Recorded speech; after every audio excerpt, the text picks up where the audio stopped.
तर मी सुरुवात करतो आहे. म्हणजे आधीच सुरुवात केलेल्या पुस्तकाचे थोडेसे वर्णन आणखीन देतो आहे. तर मी या पुस्तकावरती काही नोट्स काढलेले आहेत. त्याच्यामध्ये जातीव्यवस्थेचा अभ्यास करतेवेळेस डॉक्टर बाबासाहेब आंबेडकरांनी काही विचार मांडलेले आहेत. आणि ते असं नाही की जातीव्यवस्थेवर विचार मांडणारे ते फक्त एकटेच आहेत. पण इतरही आहेत. त्यांचं म्हणणं बाबासाहेबांनी विचारामध्ये घेतलेलं आहे. तर जातीव्यवस्थेवर विचार मांडणारे प्रोफेसर जॉन ड्यूई यांचं काय म्हणणं आहे, तर एकाकी आणि परस्परांशी संपूर्णपणे फटकून वागणाऱ्या टोळ्या व गट समाजविरोधी प्रवृत्ती निर्माण करतात व ते होते. आता म्हणजे टोळ्या म्हणजे एकाकी आणि परस्परांशी संपूर्णपणे फटकून वागणाऱ्या म्हणजे एकटे राहणाऱ्या. आता जसं की आपल्या देशामध्ये आहेत हिंदू आणि मुस्लिम. आता हिंदू हे कसे एकाकी आणि मुस्लिमांपासून वेगळे राहणाऱ्या आणि त्यांना जरा हळहळ करून राहणारे आहेत. तर ह्याला आपण आणि त्यांच्यामुळेच नाही तर इतर कोणालाही आपल्यासारख्या फक्त आपल्याच गटाचा अभिमान वाटत असेल आणि इतर गटाला हळहळ करत असेल, तर त्या गटामध्ये किंवा त्या समाजामध्ये एक समाजविरोधी प्रवृत्ती निर्माण होते असं त्यांना म्हणायचं आहे. तर ज्या ठिकाणी एका गटात स्वतःचा असा हितसंबंध असतो व त्यामुळे तो स्वतःला आपल्यापुरते बंदिस्त करतो व इतर गटांशी संबंध ठेवीत नाही. जो त्याच्याजवळ आहे त्याची फक्त साथ करतो.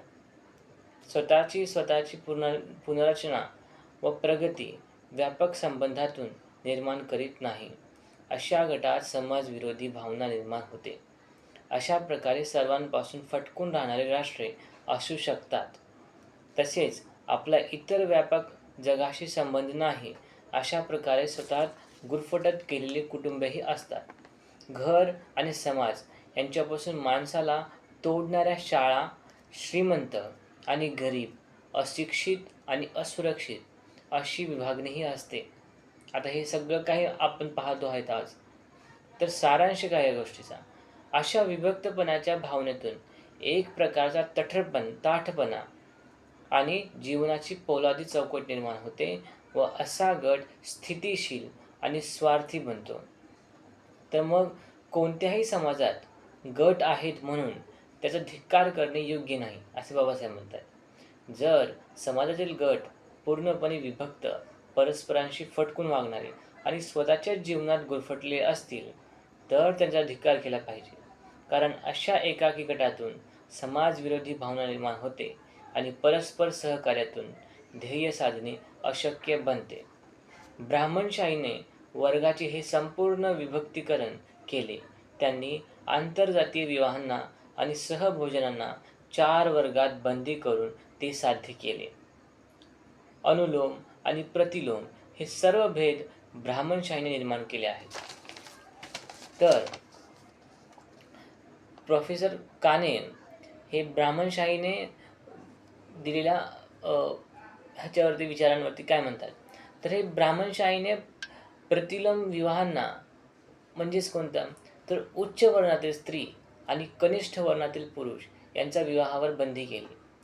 म्हणजे एखाद्या मोठ्या जातीतला पुरुष छोट्या जातीतल्या मुलीसोबत लग्न नाही करू शकत किंवा छोट्या वरच्या जातीतली मुलगी खालच्या जातीतल्या मुलासोबत लग्न नाही करू शकत. वर्णावर्णातील संबंध संपवण्याच्या दिशेने ते पहिले पाऊल होते आणि त्यातून परस्परांशी फटकून वागणे आणि समाजविरोधी प्रवृत्ती यांचा जन्म झाला. परंतु प्रतिलोम विवाह, आंतरवर्णीय विवाहाचे दरवाजे बंद झाले तरी अनुलोम विवाहाचे दरवाजे बंद झाले नाहीत. अनुलोम विवाह म्हणजे उच्च वर्णाचा पुरुष आणि कनिष्ठ वर्णाची स्त्री यांच्यातील विवाह. तर या अशा प्रकारे ब्राह्मणशाहीने लोकांना विभक्त केले आहे जातीत, वर्णात आणि त्यांचे ध्येय साधलेले आहेत असं बाबासाहेब म्हणत आहेत. आणि हे आपण प्रत्यक्ष जीवनात पाहतो देखील आहेत. आणि मला हे सर्व अत्यंत छान वाटलं हे वाचून. आणि मी ह्या पुस्तकांवरती काही विचार मांडतो आहे. ते आपण विचार येणाऱ्या पुढच्या भागात बघणार आहोत. तर मी अशाच प्रकारचे जे काही नोट्स काढलेले आहेत ते तुम्हालाही पाठवत राहीन आणि माझी आशा आहे की तुम्हाला ते नक्की आवडेल. धन्यवाद.